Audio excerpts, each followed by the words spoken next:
सूरतुल कारिया, कारिया कहते हैं दिल दहला देने वाली। ये सूरत मक्का मुकर्रमा में नाजिल हुई। इस सूरत में एक रुकू 11 आयतें हैं। कारिया का माना दिल दहला देने वाली। इस सूरत की पहली आयत में ये लफ्ज़ मौजूद है, इसी मुनासबत से इसको कारिया कहा जाता है। इस सूरत के मज़ामीन की बात की जाए तो इस सूरत का मरकज़ी मज़मून ये है कि इसमें क़यामत की होलनाकियाँ बयान की गई हैं।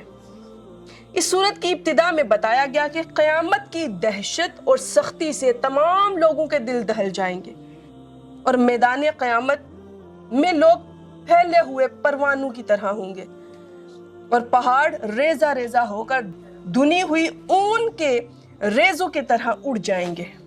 इस सूरत के आखिर में ये भी बताया गया कि जिसकी नेकियों का तराजू भारी होगा जन्नत की पसंदीदा जिंदगी में होगा और जिसकी नेकियों का तराजू हल्का पड़ जाएगा उसका ठिकाना शोले मारती आग है।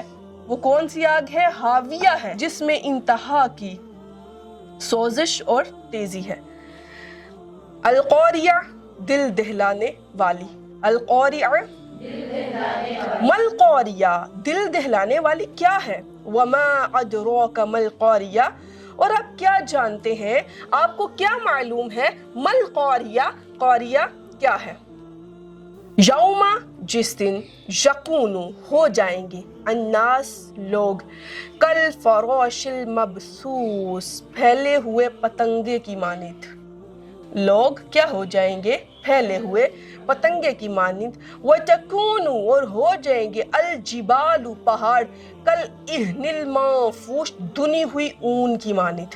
फअम्मा बस वो लोग मन सकुलत मवाज़ीनुहु जिनके तराजू भारी होंगे फहुआ फी ईशत रादिया बस वो ऐशो इशरत वाली सुकून वाली राजी होने वाली जिंदगी में होंगे।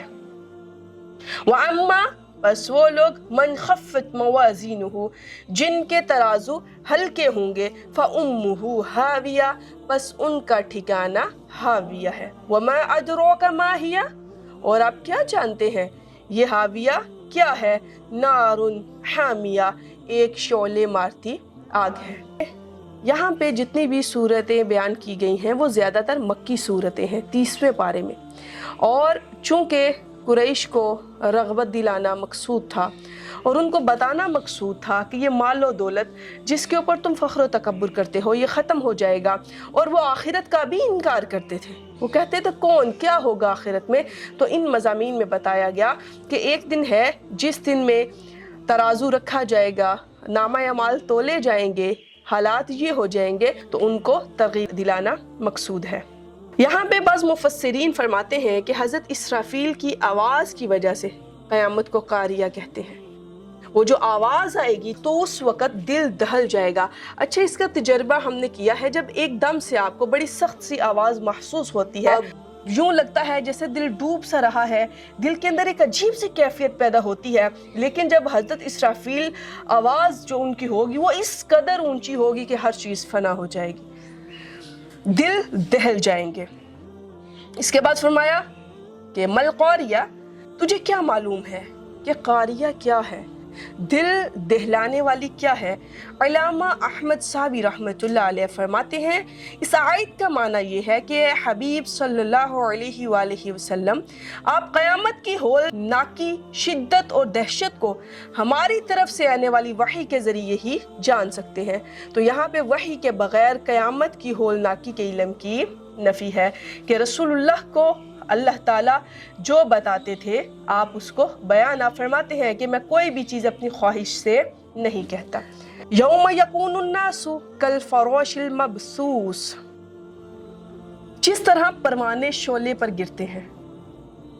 कभी आपने देखा होगा जब कभी बहुत बारिश होती है हमारे इलाकों में तो हम इस चीज़ को देखते हैं कि लाइट ऑन करें तो परवाने आके गिर रहे हैं, दीवानावार गिर रहे हैं।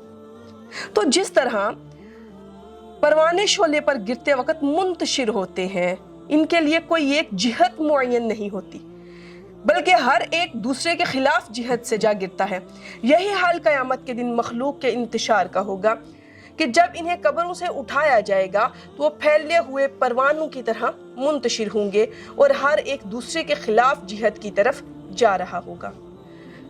وَتَكُونُ الْجِبَالُ كَالْعِهْنِ الْمَنفُوشِ، دل دہلانے والی قیامت کی ہولناکی اور دہشت سے بلند و بالا اور مضبوط ترین پہاڑوں کا یہ حال ہوگا کہ وہ ریزہ ریزہ ہو کر ہوا میں اس طرح اڑتے پھریں گے جس طرح رنگ برنگی اون کے ریزے دھنتے وقت ہوا میں اڑتے ہیں۔ اس وقت انسان اس قدر کمزور ہوگا کہ اس کا کیا حال ہوگا۔ لیکن جو لوگ اللہ سے محبت کرتے ہیں انہیں اللہ پہ بڑے مان ہیں۔ حضرت باجزید بستامی رحمۃ اللہ علیہ آپ فرماتے ہیں کہ اگر قیامت کے دن اللہ نے مجھے جنت نہ دی تو میں اس قدر زار و کتار سے روؤں گا، اس قدر زار و کتار سے روؤں گا، اس قدر آہ و بکا سے روؤں گا کہ میرا اللہ میرے پہ رحم فرمائے گا۔ جو لوگ اللہ سے محبت کرتے ہیں، دیکھیں انسان کا دنیا میں آنے کا مقصود ہی یہی ہے، لیکن انسان کیا سمجھتا ہے شاید میں ہمیشہ یہاں پہ رہوں گا، اس کو لگتا ہے یہی میری اصل زندگی ہے۔ جب ہم قرآن سے تعلق قائم کر لیتے ہیں، قرآن سے جڑ جاتے ہیں، مجھے بتائیے اگر آپ روز اس سورت کو نماز میں پڑھتے ہیں، اس کے ترجمے کو سامنے رکھتے ہوئے پڑھتے ہیں، کیا آپ کے دل میں حب دنیا پیدا ہوگی؟ حب دنیا پیدا کس وقت ہوتی ہے؟ کوئی انسان دنیا کی محبت میں کس وقت مبتلا ہوتا ہے؟ جب اس کا ریلیشن اللہ سے کمزور ہو جاتا ہے، اس دنیا کی چاہ کرنے لگتا ہے، وہ بھول چکا ہوتا ہے کہ میرے رب کے پاس جو چیزیں ہیں وہ اس دنیا سے کہیں اعلیٰ درجے کی ہیں۔ لیکن جب انسان کا تعلق اللہ سے مضبوط ہو جاتا ہے تو پھر حب دنیا دل میں نہیں آنے پاتی، اس کی نظر اس چیز پہ ہوتی ہے کوئی بات نہیں، میرا کچھ چھوٹ رہا ہے چھوٹ جائے لیکن میری نماز نہ چھوٹے۔ اللہ تعالی ہمیں صحیح معنوں میں دین کی سمجھ عطا فرمائے اور ہمارا تعلق قرآن سے جڑ جائے، ہمارا تعلق اللہ سے جڑ جائے اور ہمارے دل سے دنیا کی محبت نکل جائے۔ ہم اللہ سے دعا کرتے ہیں یا اللہ ہمیں کبھی بھی کسی کا محتاج نہ کرنا۔